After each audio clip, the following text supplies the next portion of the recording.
Most state governments, including the state of Nebraska, block millions of spam a day, not an hour, not a week, a day. They block in the millions. Those are things that are going to come in and deny services. You hear things like denial of service. Denial of service is one of those areas that people don't think of very often.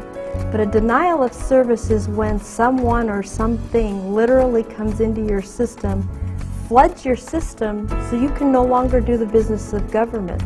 Imagine all of your caseworkers for your Health and Human Services sitting idle because their computers literally don't work. They hit the enter button and nothing happens because someone has flooded your network with garbage.